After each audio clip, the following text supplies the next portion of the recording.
ಇಲ್ಲಿ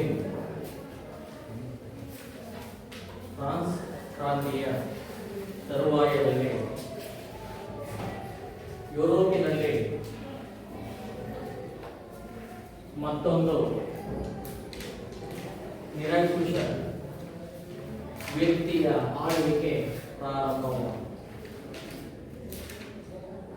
ಆ ವ್ಯಕ್ತಿಯ ಆಳ್ವಿಕೆಯನ್ನು ನಾವಿಲ್ಲಿ ತಿಳಿದುಕೊಳ್ಳಬೇಕು.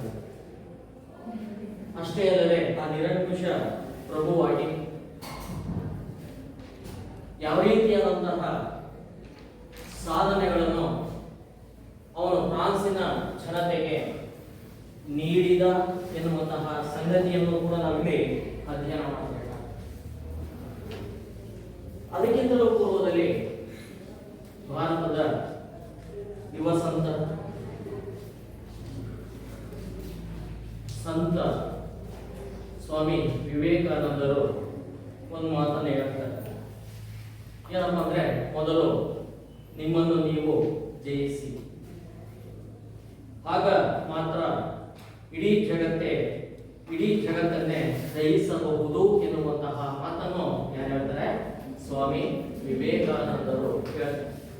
ಅವರು ಕೂಡ ಇಡೀ ಚಿಕ್ಕ ವಯಸ್ಸಿನಲ್ಲಿಯೇ ಇಡೀ ಜಗತ್ತನ್ನೇ ಬೆರಗುಗೊಳಿಸಿದಂತಹ ಒಬ್ಬ ಯುವ ಸನ್ಯಾಸಿ ಅಂತೇಳಿ ನಾವು ಹೇಳ್ತೀವಿ. ನಿಮಗೆ ಗೊತ್ತಿದೆ ಅವರ ಸ್ಲೋಗನ್ ನೋಡಿ. ಅದರಲ್ಲೂ ರಾಷ್ಟ್ರದ ಹೋರಾಟಕ್ಕೋಸ್ಕರವಾಗಿ ಯುವ ಜನತೆಯನ್ನು ಒಟ್ಟುಗೂಡಿಸುವಂತಹ ಕಾರ್ಯದಲ್ಲಿ ಅವರು ಸಕ್ರಿಯವಾಗಿ ತೊಡಗಿಕೊಂಡರು. ಆ ನಿಟ್ಟಿನಲ್ಲಿಯೇ ಅವರು ಏನ್ ಮಾಡ್ತಾರಪ್ಪ ಅಂದ್ರೆ, ಭಾರತ ದೇಶಕ್ಕೆ ಬ್ರಿಟಿಷರು ಭಾರತವನ್ನು ಬಿಟ್ಟು ಹೋದರೆ ಸ್ವತಂತ್ರ ಸಿಗುವುದಿಲ್ಲ, ಅದರ ಬದಲಾಗಿ ಭಾರತದಲ್ಲಿ ಇರುವಂತಹ ಅಸ್ಪೃಶ್ಯತೆ ಅಂತ ಕರೀತೀವಿ, ಆ ಒಂದು ವ್ಯವಸ್ಥೆ ಭಾರತದಿಂದ ಕಣ್ಮರೆಯಾದರೆ ಭಾರತ ನಿಜವಾಗಿಯೂ ಕೂಡ ಸ್ವತಂತ್ರಗೊಳ್ಳುತ್ತೆ ಎನ್ನುವಂತಹ ಮಾತನ್ನು ಯಾರು ಹೇಳ್ತಾರೆ? ಸ್ವಾಮಿ ವಿವೇಕಾನಂದ ಹೇಳುವುದರ ಮೂಲಕವಾಗಿ, ಮತ್ತು ನಿಮ್ಮನ್ನು ನೀವು ಗೆಲ್ಲಿ ಅಂದ್ರೆ ನಿಮ್ಮನ್ನು ನೀವು ನಿಯಂತ್ರಣಕ್ಕೆ ತೆಗೆದುಕೊಳ್ಳಿ ಎನ್ನುವಂತಹ ಮಾತನ್ನು ಹೇಳುವುದರ ಮೂಲಕವಾಗಿ, ಅನಂತರದಲ್ಲಿ ಯಾವಾಗ ನಿಮ್ಮನ್ನು ನೀವು ನಿಯಂತ್ರಣಕ್ಕೆ ತೆಗೆದುಕೊಳ್ತೀರೋ ಆವಾಗ ಈ ಜಗತ್ತೇ ಏನಾಗುತ್ತೆ? ನಿಮ್ಮ ನಿಯಂತ್ರಣಕ್ಕೆ ಒಳಪಡುತ್ತೆ ಎನ್ನುವಂತಹ ಮಾತನ್ನು ನಮ್ಮ ಸ್ವಾಮಿ ವಿವೇಕಾನಂದರು ಹೇಳ್ಕೊಂಡಿದ್ದಾರೆ. ಆ ನಿಟ್ಟಿನಲ್ಲಿ ಇಲ್ಲಿ ಮುಖ್ಯವಾಗಿ ನಾವು ಗಮನಿಸುವಂತಹ ಒಂದು ವಿಷಯ ಏನಪ್ಪಾ ಅಂದ್ರೆ, ನೆಪೋಲಿಯನ್ ಬೋನೋಪಾರ್ಟೆ 1769ರಿಂದ ಅವನ ಕಾಲಮಾನ ಪ್ರಾರಂಭವಾಗುತ್ತದೆ. 1821ರವರೆಗೆ ಅವನು ಇಡೀ ಜಗತ್ತನ್ನೇ ತನ್ನ ನಿಯಂತ್ರಣಕ್ಕೆ ತೆಗೆದುಕೊಂಡಂತಹ ಒಬ್ಬ ವ್ಯಕ್ತಿ ಅಂತೇಳಿ ನಾವು ಹೇಳ್ಕೊಳ್ತೀವಿ. ಹಾಗಾದ್ರೆ ಇವನು ಯಾವ ರೀತಿಯಾದಂತಹ ವ್ಯಕ್ತಿಯಾಗಿದ್ದ? ಇಲ್ಲಿ ನೆಪೋಲಿಯನ್ ಬೋನಾಪಾರ್ಟೆ ಅಂದ ತಕ್ಷಣನೇ ಇವನೊಬ್ಬ ವೀರ ಯೋಧ, ಪ್ರಚಂಡ ದಿಗ್ವಿಜಯಿ ಅಂತ ಕರೆಯಲ್ಪಡ್ತಾನೆ. ಅಷ್ಟೇ ಅಲ್ಲದೆ ದಕ್ಷ ಆಡಳಿತಗಾರ, ರಾಜನೀತಿ ನಿಪುಣ ಅಂತೇಳಿ ನಾವು ಏನಾಗಿದ್ದ ಇವನು? ಇಲ್ಲಿ ನೋಡಿ ಏನಾಗಿರ್ತಾನೆ? ಒಬ್ಬ ವೀರ ಯೋಧನಾಗಿ ಗುರುತಿಸ್ಕೊಳ್ತಾನೆ, ಪ್ರಚಂಡ ದಿಗ್ವಿಜಯಿ ಅಂತೇಳಿ ಕರೆಸ್ಕೊಳ್ತಾನೆ, ದಕ್ಷ ಆಡಳಿತಗಾರನಾಗಿ ಹೊರಹೊಮ್ತಾನ. ಅಷ್ಟೇ ಅಲ್ಲದೆ ಒಬ್ಬ ರಾಜನೀತಿ ನಿಪುಣ ಅಂತೇಳಿ ಕರೀತೀವಿ. ಇಂತಹ ಹಲವಾರು ಅಂಶಗಳನ್ನು ಮೈಗೂಡಿಸಿಕೊಳ್ಳುವುದರ ಮೂಲಕವಾಗಿ ನೆಪೋಲಿಯನ್ ಬೋನಾಪಾರ್ಟೆ ಜಗತ್ತಿನ 3ನೇ ನಿರಂಕುಶ ಪ್ರಭುವಾಗಿ ಏಳಿಗೆಯನ್ನು ಸಾಧಿಸಿದ ಅಂತೇಳಿ ನಾವು. ಹಾಗಾದ್ರೆ ಇನ್ನಿಬ್ರು ಯಾರು? ಹಾಗಾದ್ರೆ ಇನ್ನಿಬ್ರು ಯಾರು ಅಂತ ನಿಮಗೆ ಗೊತ್ತಿದೆ. ಒಬ್ಬನು ಅಲೆಕ್ಸಾಂಡರ್, ಮತ್ತೊಬ್ಬ ಜೂಲಿಯಸ್ ಸೀಸರ್ ಅಂತೇಳಿ ನಾವು. ಇವರನ್ನು ಬಿಟ್ಟರೆ ಜಗತ್ತಿನಲ್ಲಿ 3ನೇ ನಿರಂಕುಶ ಪ್ರಭುವೇ ಯಾರು? Napoleon Bonaparte. ಹಾಗಾದ್ರೆ 3ನೇ ನಿರಂಕುಶ ಪ್ರಭುವಾಗಿ ಫ್ರಾನ್ಸಿನ ಕ್ರಾಂತಿಯ ತರುವಾಯದಲ್ಲಿ, ಅಂದ್ರೆ ಫ್ರಾನ್ಸ್ ಕ್ರಾಂತಿ ಈಗಾಗಲೇ ನಡೆದಿದೆ, 1789ರಲ್ಲಿ ನಡೆದು ಹೋಗಿದೆ. ಆ ಕ್ರಾಂತಿಯ ತರುವಾಯದಲ್ಲಿ ಫ್ರಾನ್ಸ್ನಲ್ಲಿ ರಾಜಕೀಯ ಅರಾಜಕತೆ ಪ್ರಾರಂಭವಾಗಿದೆ. ಅಂತಹ ರಾಜಕೀಯ ಅರಾಜಕತೆಯನ್ನು ಬಳಸಿಕೊಳ್ಳುವುದರ ಮೂಲಕವಾಗಿ ಫ್ರಾನ್ಸಿನ ಸಿಂಹಾಸನವನ್ನು ಏರುವುದರ ಮೂಲಕವಾಗಿ, ಅಂದ್ರೆ ಫ್ರಾನ್ಸ್ನಲ್ಲಿ ಮತ್ತೆ ಆ ಒಂದು ಸಿಂಹಾಸನವನ್ನು ನೆಪೋಲಿಯನ್ನೇ ಅಲಂಕರಿಸಿಕೊಂಡು ಬರ್ತಾನೆ. ಅಲಂಕರಿಸಿಕೊಂಡು ಬರುವುದರ ಮೂಲಕವಾಗಿ ಏನ್ ಮಾಡ್ತಾನೆ, 100 ಕದನಗಳ ಸಿಂಹ ಎನ್ನುವಂತಹ ಖ್ಯಾತಿಯನ್ನು ಪಡೆದುಕೊಳ್ಳುವುದರ ಮೂಲಕವಾಗಿ ಮತ್ತೊಮ್ಮೆ ಯುರೋಪಿನಲ್ಲಿ ನೆಪೋಲಿಯನ್ನ ಯುಗವನ್ನು ಪ್ರಾರಂಭಿಸಿದಂತವನೇ ಯಾರೋ, ನೆಪೋಲಿಯನ್ ಬೋನಪಾರ್ಟೆ ಅಂತೇಳಿ ನಾವು ಕರೀತೀವಿ. ನೋಡಿ ಯಾವ ರೀತಿಯಾಗಿ ಸಿಕ್ಕಂತಹ ಅವಕಾಶಗಳನ್ನು ಬಳಸಿಕೊಳ್ಳುವುದರ ಮೂಲಕವಾಗಿ ನೆಪೋಲಿಯನ್ ಬೋನಪಾರ್ಟೆ ಎನ್ನುವಂತಹ ಒಬ್ಬ ವ್ಯಕ್ತಿ ಇಡೀ ಫ್ರಾನ್ಸಿನ ಸಿಂಹಾಸನವನ್ನು ತನ್ನ ನಿಯಂತ್ರಣಕ್ಕೆ ತೆಗೆದುಕೊಳ್ಳುವುದರ ಮೂಲಕವಾಗಿ ನಿರಂತರವಾಗಿ 100 ಯುದ್ಧಗಳನ್ನು ಮಾಡುವುದರ ಮೂಲಕವಾಗಿ ಆ 100 ಯುದ್ಧಗಳ ಸಿಂಹ ಎನ್ನುವಂತಹ ಬಿರುದನ್ನು ಪಡೆದುಕೊಳ್ಳುವುದರ ಮೂಲಕವಾಗಿ ಮತ್ತೊಮ್ಮೆ ಯುರೋಪಿನಲ್ಲಿ ಯಾರ ಯುಗವನ್ನು ರೂಪಿಸಿಕೊಂಡು ಬರ್ತಾನೆ, ತನ್ನ ಯುಗ ಅಂದ್ರೆ ನೆಪೋಲಿಯನ್ನ ಯುಗವನ್ನೇ ಯುರೋಪಿನಲ್ಲಿ ಜಾರಿಗೆ ತಂದಂತಹ ಒಂದು ಕೀರ್ತಿ ಈ ನೆಪೋಲಿಯನ್ ಬೋನಪಾರ್ಟೆಗೆ ಸಲ್ಲುತ್ತೆ ಅಂತ ಹೇಳಬೇಕಾಗಿದೆ. ಹಾಗಾದ್ರೆ ಇಂತಹ ನೆಪೋಲಿಯನ್ ಬೋನಪಾರ್ಟೆ ಬಾಲ್ಯ ಜೀವನ ಹೇಗಿತ್ತು, ಅವನ ಆರಂಭಿಕ ಜೀವನ ಹೇಗಿತ್ತು? ಹಾಗಾದ್ರೆ ನೆಪೋಲಿಯನ್ ಬೋನಪಾರ್ಟೆ 1769 ಆಗಸ್ಟ್ 15ರಂದು ಯಾವ ದೇಶದಲ್ಲಿ, ಇಟಲಿ ದೇಶದಲ್ಲಿ ಬರುವಂತಹ ಕಾರ್ಸಿಕಾ ದ್ವೀಪದ ಅಜಾಸಿಯೋ ಎನ್ನುವಂತಹ ನಗರದಲ್ಲಿ ಜನಿಸ್ತಾನೆ. ಒಂದು ಬಡ ಕುಟುಂಬದಲ್ಲಿ ಇವನ ಜನನವಾಗುತ್ತೆ ಅಂತ ಹೇಳಿ. ತಂದೆ ಚಾರ್ಲ್ಸ್ ಬೋನಪಾರ್ಟೆ, ತಾಯಿ ವಿದೇಶಿಯೋ ರುಮಾಲಿಯಾ ಅಂತ ಹೇಳಿ ಕರೀತೀವಿ. ಇಂತಹ ದಂಪತಿಗಳಿಗೆ ಎಷ್ಟು ಜನ ಮಕ್ಕಳಿರ್ತಾರೆ? 13 ಜನ ಮಕ್ಕಳು. ಈ 13 ಜನ ಮಕ್ಕಳಲ್ಲಿ ಎರಡನೇ ಮಗನೇ ಯಾರೋ, ನೆಪೋಲಿಯನ್ ಬೋನಪಾರ್ಟೆ. ಹಾಗಾದ್ರೆ ಇಲ್ಲಿ ಗಮನಿಸಬೇಕಾಗತ್ತೆ ಒಂದು ಇಂಟ್ರೆಸ್ಟಿಂಗ್ ವಿಷಯ ಏನಪ್ಪಾ ಅಂದ್ರೆ, ಸ್ವತಃ ಅವನೇ ಹೇಳ್ಕೊಳ್ತಾನೆ. ಏನಂತ ಹೇಳ್ಕೊಳ್ತಾನಪ್ಪ ಅಂದ್ರೆ, ನಾನು ಹುಟ್ಟುವಾಗ ನನ್ನ ದೇಶ ಸಾಯುತ್ತಿತ್ತು ಎನ್ನುವಂತಹ ಮಾತನ್ನು ಹೇಳ್ತಾನೆ. ಏನೀಗಂದ್ರೆ ಏನಂತ ಹೇಳ್ಕೊಂಡ? ನಾನು ಹುಟ್ಟುವಾಗ ನನ್ನ ದೇಶ ಸಾಯುತ್ತಿತ್ತು ಎನ್ನುವಂತಹ ಹೇಳಿಕೆಯನ್ನು ಸ್ವತಃ ನೆಪೋಲಿಯನ್ನೇ ಹೇಳ್ಕೊಳ್ತಾನ. ಹಂಗಂದ್ರೆ ಏನು ಹಾಗಾದ್ರೆ? ಏನು ಹಾಗಾದ್ರೆ ಅವನು ಹುಟ್ಟಿದಂತದ್ದು ಯಾವ ದೇಶದಲ್ಲಿ? ಇಟಲಿ ದೇಶದ ಕಾರ್ಸಿಕಾ ದ್ವೀಪದ ಅಜಾಸಿಯೋ ಎನ್ನುವಂತಹ ನಗರದಲ್ಲಿ ಅಥವಾ ಹಳ್ಳಿಯಲ್ಲಿ ಇವನ ಜನನವಾಗುತ್ತೆ.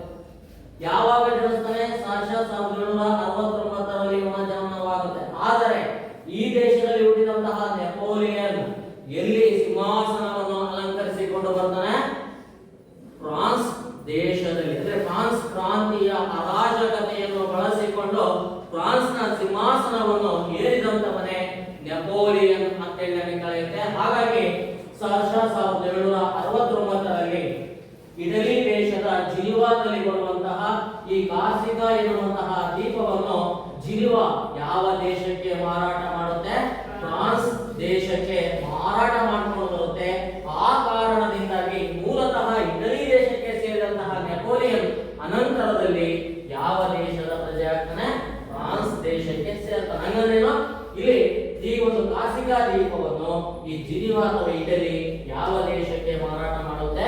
ಇಟಲಿ ಅಂದ್ರೆ ಫ್ರಾನ್ಸಿಗೆ ಮಾರಾಟ ಮಾಡ್ಕೊಂಡು ಬರುತ್ತೆ. ಅದು ಯಾವಾಗ? 1769ರಲ್ಲಿ. ಅವಾಗ ಹುಡುತಾನ.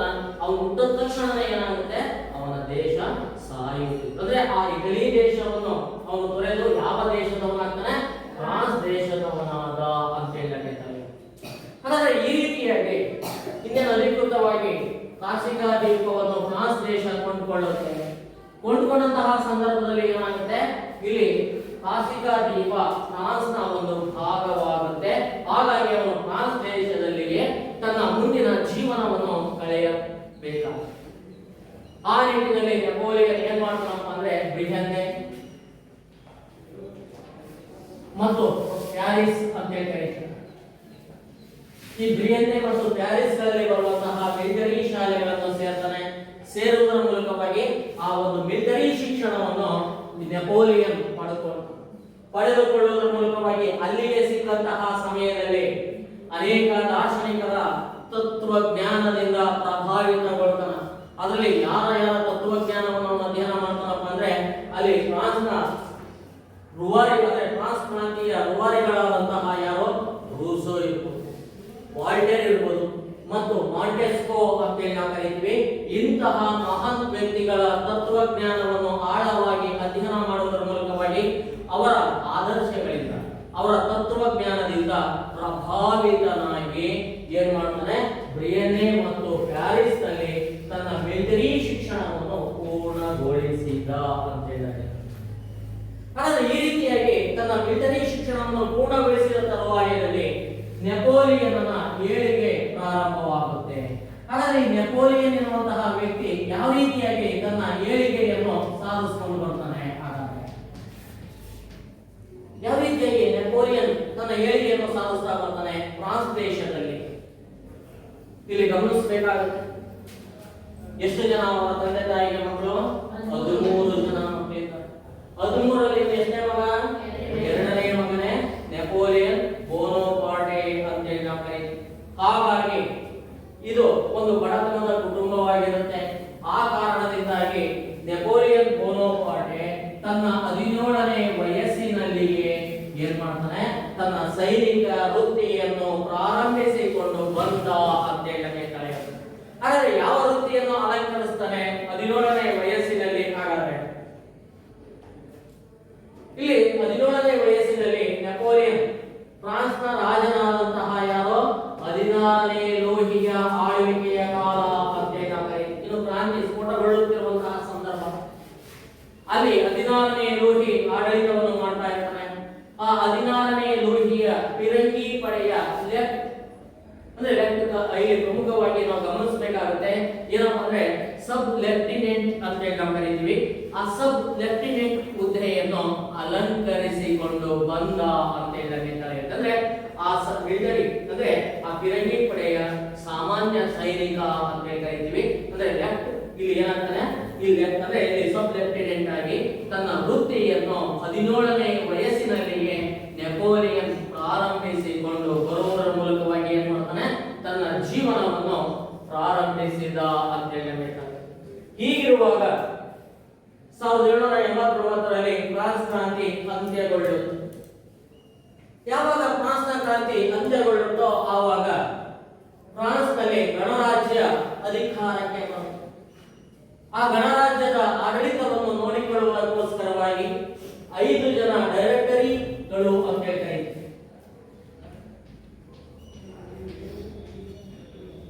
ಎಷ್ಟು ಜನ ಡೈರೆಕ್ಟರ್ಗಳಿದ್ದಾರೆ? 5 ಜನ ಡೈರೆಕ್ಟರ್ಗಳು ಏನ್ ಮಾಡ್ತಾರೆ, ಫ್ರಾನ್ಸ್ನ ಆಡಳಿತವನ್ನು ತಮ್ಮ ನಿಯಂತ್ರಣಕ್ಕೆ.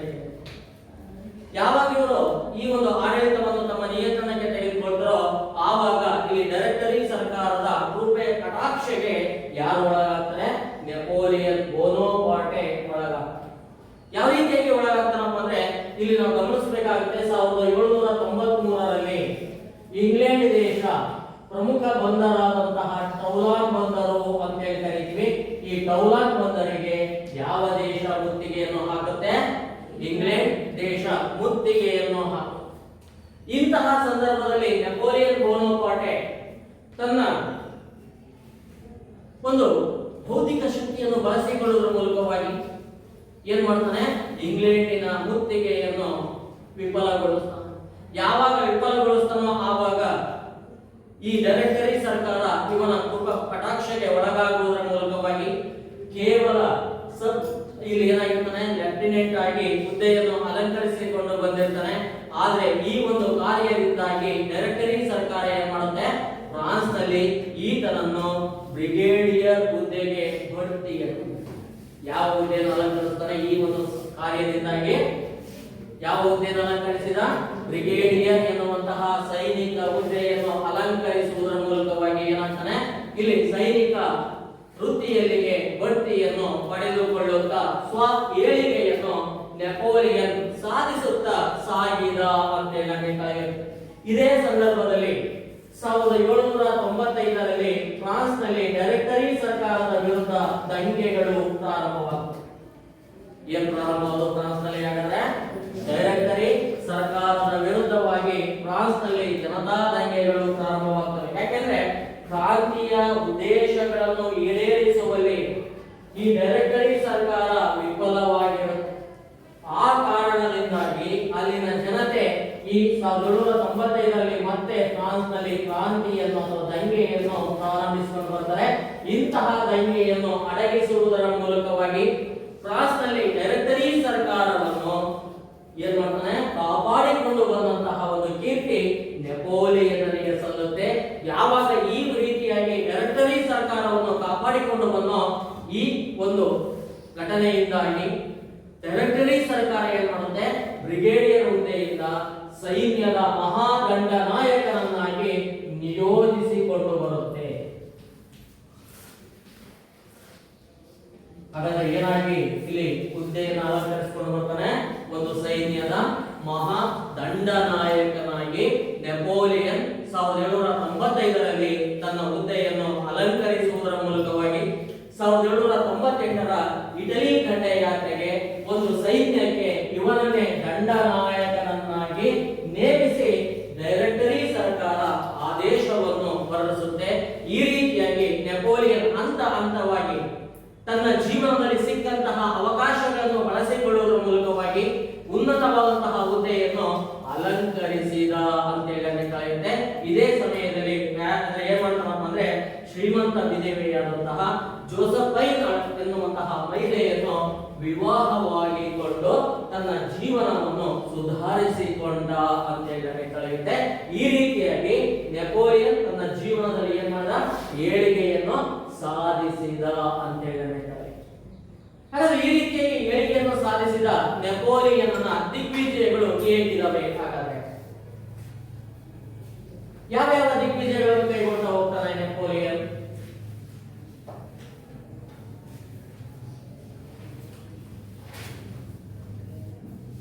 ಗೊತ್ತಿದ್ರೆ ಹೇಳಿ.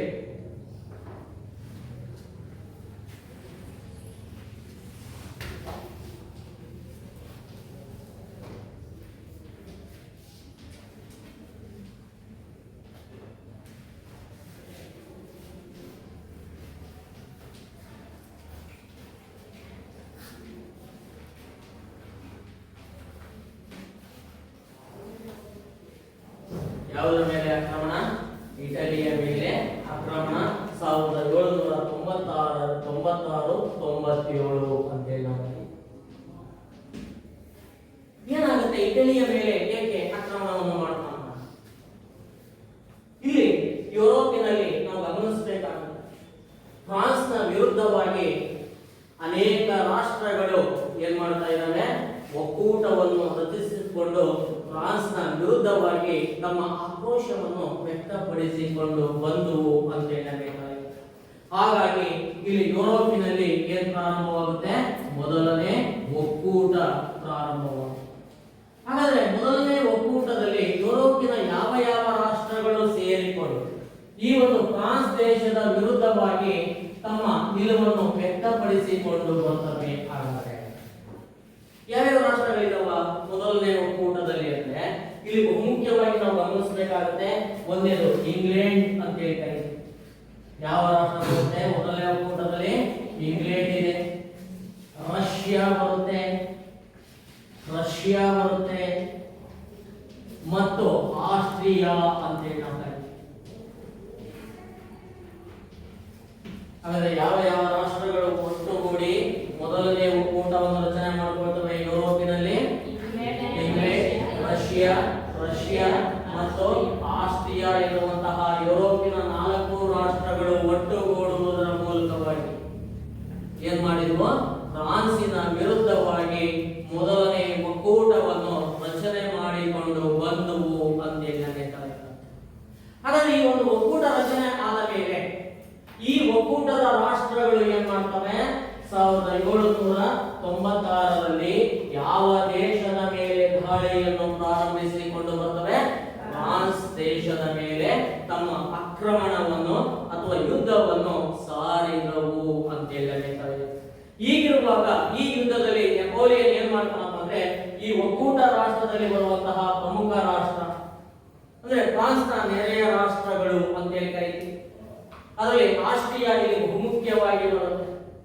ಹಾಗಾಗಿ ಆಸ್ಟ್ರಿಯಾದ ಮೇಲೆ ತನ್ನ ಗಮನವನ್ನು ಕೇಂದ್ರೀಕರಿಸುವುದರ ಮೂಲಕವಾಗಿ ಈ ಆಸ್ಟ್ರಿಯಾ ದೇಶವನ್ನು ಏನ್ ಮಾಡ್ತಾನೆ? ಲೂದಿ ಸೇತುವೆ ಕದನ ಅಂತ ಹೇಳಿ ಕರಿತೀವಿ ಮತ್ತು ಮಾಂಟೆವೋ ಕದನ ಇಲ್ಲಿ ಬಹುಮುಖ್ಯವಾಗಿ ಮಾಂಟೆವೋ ಮತ್ತು ಲೂದಿ ಸೇತುವೆ ಕದನ ಅಂತ ಹೇಳ್ತಾರೆ. ಹಾಗಾದ್ರೆ ಯಾವ ಕದನದಲ್ಲಿ? ಮಾಂಟೆವೋ ಮತ್ತು ಲೂದಿ ಸೇತುವೆ ಕದನ ಅಂತ ಹೇಳಿ ಕರೀತೀವಿ. ಈ ಎರಡೂ ಕದನದಲ್ಲಿ ಏನ್ ಮಾಡ್ತಾನೆ ನೆಪೋಲಿಯನ್ ಬೋನಾಪಾರ್ಟೆ ಆಸ್ಟ್ರಿಯಾವನ್ನು ಪರಾಭವಗೊಳಿಸ್ತಾನೆ. ಆಸ್ಟ್ರಿಯಾ ಯಾವಾಗ ಪರಾಭವಗೊಳ್ಳುತ್ತೋ ಆವಾಗ ಆಸ್ಟ್ರಿಯಾ ಯಾವ ಒಕ್ಕೂಟದಿಂದ ಹೊರಗುಳಿಯುತ್ತೆ? ಒಂದನೇ ಒಕ್ಕೂಟದಿಂದ ಹೊರಗುಳಿಯುವುದರ ಮೂಲಕವಾಗಿ ಸೋದಂತಹ ಆಸ್ಟ್ರಿಯಾದೊಂದಿಗೆ ಕ್ಯಾಪೋ ಫೋರ್ಮಿಯಾ ಒಪ್ಪಂದವನ್ನು ಮಾಡಿಕೊಳ್ತಾನೆ. ಯಾವ ಒಪ್ಪಂದವನ್ನು ಮಾಡಿಕೊಳ್ತಾನೆ? ಕ್ಯಾಂಪೋ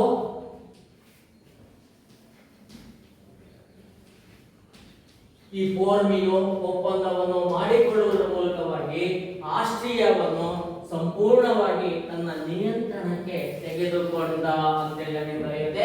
ಈ ಒಪ್ಪಂದದ ಪ್ರಕಾರವಾಗಿ ಆಸ್ಟ್ರಿಯಾ ಏನ್ ಮಾಡ್ಬೇಕಾಗುತ್ತಪ್ಪ ಅಂದ್ರೆ ತನ್ನ ಅಧೀನದಲ್ಲಿದ್ದಂತಹ ಕೆಲವು ಭೂಭಾಗಗಳನ್ನು ಫ್ರಾನ್ಸಿಗೆ ಬಿಟ್ಕೊಡ್ಬೇಕಾಗುತ್ತೆ. ಯಾವ ಭೂಭಾಗಗಳನ್ನು ಇದು ಬಿಟ್ಕೊಡ್ಬೇಕಾಗುತ್ತಪ್ಪ ಅಂದ್ರೆ ಉತ್ತರ ಇಟಲಿ ಅಂತ ಹೇಳಿ ಕರೀತೀವಿ. ಅಂದ್ರೆ ಇಟಲಿ ದೇಶದಲ್ಲಿ ಬರುವಂತಹ ಉತ್ತರದ ಭೂಭಾಗಗಳನ್ನು ಆಸ್ಟ್ರಿಯಾ ಏನ್ ಮಾಡುತ್ತೆ? ಕಳೆದುಕೊಳ್ಳುತ್ತೆ. ಕಳೆದುಕೊಳ್ಳುವುದರ ಮೂಲಕವಾಗಿ ಈ ಇಟಲಿ ಎಲ್ಲಿಗೆ ಸೇರುತ್ತೆ? ಫ್ರಾನ್ಸಿನ ದೇಶಕ್ಕೆ ಸೇರುತ್ತೆ. ಅಷ್ಟೇ ಅಲ್ಲದೆ ಬೆಲ್ಜಿಯಂ ಅಂತ ಹೇಳಿ ಕರೀತೀವಿ. ಯಾವ ಭೂಭಾಗವನ್ನು ಪಡೆದುಕೊಳ್ಳುತ್ತೆ ಫ್ರಾನ್ಸ್? ಬೆಲ್ಜಿಯಂ ಎನ್ನುವಂತಹ ಭೂಭಾಗವನ್ನು ಪಡೆದುಕೊಳ್ಳುವುದರ ಮೂಲಕವಾಗಿ ಫ್ರಾನ್ಸ್ ಇಲ್ಲಿ ಏನಾಗುತ್ತೆ? ಬಹಳಷ್ಟು ಅಂದ್ರೆ ಲಾಭವನ್ನು ಪಡೆದುಕೊಳ್ಳುವುದರ ಮೂಲಕವಾಗಿ ಆಸ್ಟ್ರಿಯಾ ಈ ಒಂದು ಯುದ್ಧದಲ್ಲಿ ಸಂಪೂರ್ಣವಾಗಿ ನಷ್ಟವನ್ನು ಅನುಭವಿಸಿಕೊಂಡು ಬರುವುದರ ಮೂಲಕವಾಗಿ ಈ ಒಂದು ಆಕ್ರಮಣ, ಇಟಲಿಯ ಮೇಲಿನ ಆಕ್ರಮಣ 1797ರಲ್ಲಿ ಅಂತ್ಯಗೊಳ್ತು ಅಂತ ಹೇಳಬೇಕು. ಈ ಒಂದು ಕದನ ಅಂತ್ಯಗೊಂಡ ತರುವಾಯದಲ್ಲಿ ನೆಪೋಲಿಯನ್ ಮತ್ತೊಂದು ಯುದ್ಧಕ್ಕೆ ಎಲ್ಲಾ ಸಿದ್ಧತೆಗಳನ್ನು ಮಾಡಿಕೊಳ್ತಾನೆ. ಆ ಒಂದು ಕದನವನ್ನೇ ಈಜಿಪ್ಟಿನ ಮೇಲೆ ಆಕ್ರಮಣ ಅಂತ ಹೇಳ್ತಾರೆ.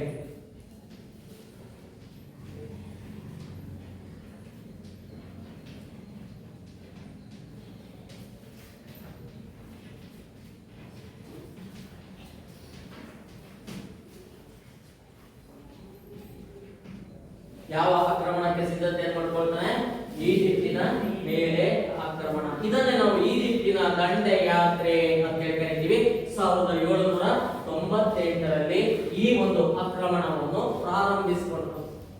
ಹಾಗಾದ್ರೆ ನೆಪೋಲಿಯನ್ ಇಲ್ಲಿ ಬಹುಮುಖ್ಯವಾಗಿ 1798ರಲ್ಲಿ ತನ್ನ ನೌಕಾಪಡೆ ಮತ್ತು 33,000 ಸೈನಿಕರೊಂದಿಗೆ ಎಲ್ಲಾ ಸಿದ್ಧತೆಯನ್ನು ಮಾಡಿಕೊಳ್ಳುವುದರ ಮೂಲಕವಾಗಿ ಈಜಿಪ್ಟಿನ ಕಡೆಗೆ ತನ್ನ ಗಮನವನ್ನು ಕೇಂದ್ರೀಕರಿಸುವುದರ ಮೂಲಕವಾಗಿ ಈಜಿಪ್ಟಿನ ಮೇಲೆ ಆಕ್ರಮಣವನ್ನು ಪ್ರಾರಂಭಿಸಿಕೊಂಡು ಬರುವುದರ ಮೂಲಕವಾಗಿ ಫ್ರಾನ್ಸ್ ಮತ್ತು ಈಜಿಪ್ಟಿನ ನಡುವೆ ಮಾರ್ಗ ಮಧ್ಯದಲ್ಲಿ ಸಿಗುವಂತಹ ಅನೇಕ ಭೂಭಾಗಗಳು ಅಂತ ಹೇಳಿ ಕರಿತೀವಿ.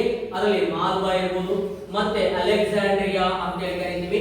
ಈ ಎರಡೂ ಭೂ ಪ್ರದೇಶಗಳನ್ನು ಆಕ್ರಮಿಸಿಕೊಳ್ಳುವುದರ ಮೂಲಕವಾಗಿ ಪಿರಮಿಡ್ಗಳ ಕದನದಲ್ಲಿ ವಿಜಯವನ್ನು ಸಾಧಿಸುವುದರ ಮೂಲಕವಾಗಿ ಯಾವ ಪ್ರದೇಶವನ್ನು ವಶಪಡಿಸಿಕೊಂಡು ಬಂದ ಅದೇ ನೆಪೋಲಿಯನ್ ಬೋನಾಪಾರ್ಟೆ ಈಜಿಪ್ಟ್ ದೇಶವನ್ನು ಆಕ್ರಮಿಸಿಕೊಂಡು ಬಂದ ಅಂತ ಹೇಳಬೇಕಾಗಿದೆ. ಆದರೆ ಇದೇ ಸಮಯದಲ್ಲಿಯೇ ನಾವು ಗಮನಿಸಬೇಕು, ನೈಲ್ ನದಿ ಈಜಿಪ್ಟ್ ನಲ್ಲಿ ಹರಿಯುತ್ತಾ ಇದೆ, ಹೌದಲ್ವಾ? ನೈಲ್ ನದಿ ಯಾವ ದೇಶದಲ್ಲಿ ಹರಿಯುತ್ತೆ? ಈಜಿಪ್ಟ್ ದೇಶದಲ್ಲಿ ಹರಿಯುತ್ತೆ. ಹಾಗಾಗಿ ಈಜಿಪ್ಟಿನ ನೈಲ್ ನದಿಯ ಮೇಲೆ ಇಂಗ್ಲೆಂಡಿನ ಒಡೆತನವಿರುತ್ತೆ. ಹಾಗಾಗಿ ನೈಲ್ ನದಿಯ ಮೇಲೆ ಇಂಗ್ಲೆಂಡಿನ ಅಡ್ಮಿರಲ್ ಆದಂತಹ ಅಥವಾ ನೆಲ್ಸನ್ ಆದಂತಹ ಇಲ್ಲಿ ಪ್ರಮುಖವಾಗಿ ಬರುವಂತಹ ಅವತ್ತು ನೌಕಾ ಬಲದ ಅಧಿಪತಿಯಾದಂತಹ ನೆಲ್ಸನ್ ಎನ್ನುವಂತಹ ವ್ಯಕ್ತಿ, ಬ್ರಿಟನ್ ಅಡ್ಮಿರಲ್ ಆದಂತಹ ನೆಲ್ಸನ್ ಎನ್ನುವಂತಹ ವ್ಯಕ್ತಿ ಏನ್ ಮಾಡಿರ್ತಾನೆ? ಈಜಿಪ್ಟಿನ ನೈಲ್ ನದಿಯ ಮೇಲೆ ತನ್ನ ಒಡೆತನವನ್ನು ಸಾಧಿಸಿಕೊಂಡು ಬಂದಿರ್ತಾನೆ. ಇನ್ನ ಈ ಒಟ್ಟಾರೆ ಈಜಿಪ್ಟಿನ ಭೂಮಿ ಯಾರ ಒಡೆತನದಲ್ಲಿದೆ? ಇಲ್ಲಿ ನೆಪೋಲಿಯನ್ ಬೋನಾಪಾರ್ಟೆಯ ಒಡೆತನದಲ್ಲಿದೆ. ಈ ಒಟ್ಟಾರೆ ಈಜಿಪ್ಟಿನ ಭೂಭಾಗ ಅಂದ್ರೆ ಅವನು ಮಾಲ್ವಾವನ್ನು ಗೆಲ್ತಾನೆ, ಅಲೆಕ್ಸಾಂಡ್ರಿಯಾವನ್ನು ಗೆದ್ದು ನೇರವಾಗಿ ಪಿರಮಿಡ್ಗಳ ಕದನದಲ್ಲಿ ಈಜಿಪ್ಟ್ ಅನ್ನು ಪರಾಭವಗೊಳಿಸಿ ಈಜಿಪ್ಟ್ ಯಾರ ವಶವಾಗುತ್ತೆ? ನೆಪೋಲಿಯನ್ ವಶವಾಗಿ. ಆದರೆ ಅಲ್ಲಿ ಹರಿಯುವಂತಹ ನೈಲ್ ನದಿ ಯಾರ ಒಡೆತನಕ್ಕೆ ಸೇರಿದೆ? ಬ್ರಿಟನ್ನಿನ ಒಡೆತನಕ್ಕೆ ಸೇರಿದೆ. ಅಲ್ಲಿ ಅಡ್ಮಿರಲ್ ಆದಂತಹ ನೆಲ್ಸನ್ ಅಲ್ಲಿ ಪ್ರಮುಖ ನೌಕಾ ದಳಪತಿಯಾಗಿ ತನ್ನ ಕಾರ್ಯಾಚರಣೆಯನ್ನು ನಡೆಸಿಕೊಂಡು ಬಂದ ಅಂತ ಹೇಳಬೇಕಾಗಿದೆ. ಹಾಗಾಗಿ ನೈಲ್ ನದಿಯ ಮೇಲಿನ ಒಡೆತನವನ್ನು ಸಾಧಿಸುವುದಕ್ಕೋಸ್ಕರವಾಗಿ ನೆಪೋಲಿಯನ್ ಯಾರ ವಿರುದ್ಧವಾಗಿ ಕಾದಾಟದಲ್ಲಿ ತೊಡಗಿಕೊಳ್ತಾನೆ? ನೆಲ್ಸನ್ ಅಂತ ಹೇಳಿ ಕರೀತಾರೆ, ಬ್ರಿಟಿಷ್ ಅಡ್ಮಿರಲ್ ಅಂತ ಹೇಳಿ ಕರಿತೀವಿ. ಇವರು ಈರುಗಳ ನಡುವೆ ನೈಲ್ ನದಿಯ ಕಾಳಗ ಪ್ರಾರಂಭವಾಯಿತು. ಆದರೆ ಈ ರೀತಿಯಾಗಿ ಪ್ರಾರಂಭವಾದಂತಹ ಈ ನೈಲ್ ನದಿಯ ಕಾಳಗದಲ್ಲಿ ಅಂತಿಮವಾಗಿ ಯಾರು ವಿಜಯವನ್ನು ಪಡ್ಕೊಳ್ತಾರಪ್ಪ ಅಂದ್ರೆ ನೆಲ್ಸನ್ ಏನಾಗ್ತಾನೆ, ಈ ನೌಕಾ ಕದನದಲ್ಲಿ ನೆಪೋಲಿಯನ್ ಅನ್ನು ಪರಾಭವಗೊಳಿಸಿ ನೈಲ್ ನದಿಯ ಕಾಳಗದಲ್ಲಿ ನೆಲ್ಸನ್ ಅಜೇಯನಾಗಿ ಮುಂದುವರೆದ ಅಂತ ನಮಗೆ ಕಳೆಯುತ್ತೆ. ಆದರೆ ನೆಪೋಲಿಯನ್ ಬೋನಾಪಾರ್ಟೆ ಈ ಪಿರಮಿಡ್ಗಳ ಕದನದಲ್ಲಿ ಈಜಿಪ್ಟ್ ಅನ್ನು ತನ್ನ ವಶಪಡಿಸಿಕೊಳ್ಳುವುದರ ಮೂಲಕವಾಗಿ 1799ರಲ್ಲಿ ಅವ್ರು ಏನ್ ಮಾಡ್ತಾರಪ್ಪ ಅಂದ್ರೆ ಈಜಿಪ್ಟಿನಿಂದ ಟರ್ಕಿ ದೇಶದ ಮೇಲೆ ದಾಳಿಯನ್ನು ಮಾಡುವುದರ ಮೂಲಕವಾಗಿ ಟರ್ಕಿಯನ್ನು ಅಬಿಕಿರ್ ಅಂದ್ರೆ ಇಲ್ಲಿ ಪ್ರಮುಖವಾಗಿ ಬರುವಂತಹ ಅಬಿಕಿರ್ ಬಿ ಅಂತ ಹೇಳಿ ಕರೀತೀವಿ. ಈ ಕದನದಲ್ಲಿ ಟರ್ಕಿಯನ್ನು ಪರಾಭವಗೊಳಿಸಿ ಟರ್ಕಿಯನ್ನು ಕೂಡ ತನ್ನ ನಿಯಂತ್ರಣಕ್ಕೆ ತೆಗೆದುಕೊಂಡ ಅಂತ ಹೇಳಕ್ಕೆ ಕಳೆಯುತ್ತೆ. ಈ ರೀತಿಯಾಗಿ ಈಜಿಪ್ಟಿನ ಮೇಲೆ ಯಾರು ನಿಯಂತ್ರಣವನ್ನು ಸಾಧಿಸಿಕೊಂಡು ಬರ್ತಾರೆ? ನೆಪೋಲಿಯನ್ ಬೋನಾಪಾರ್ಟೆ ತನ್ನ ನಿಯಂತ್ರಣವನ್ನು ಸಾಧಿಸಿದ ಅಂತ ಹೇಳಕ್ಕೆ ಕಳೆಯುತ್ತೆ. ಇದೇ ಸಮಯದಲ್ಲಿ ಒಂದು ಸುದ್ದಿ ನೆಪೋಲಿಯನ್ ಅನ್ನು ಹೊಂದುತ್ತದೆ. ಅದು ಯಾವ ಸುದ್ದಿಯಪ್ಪ ಅಂದ್ರೆ ಫ್ರಾನ್ಸ್ ನಲ್ಲಿ ಇರುವಂತಹ ಡೈರೆಕ್ಟರಿ ಸರ್ಕಾರ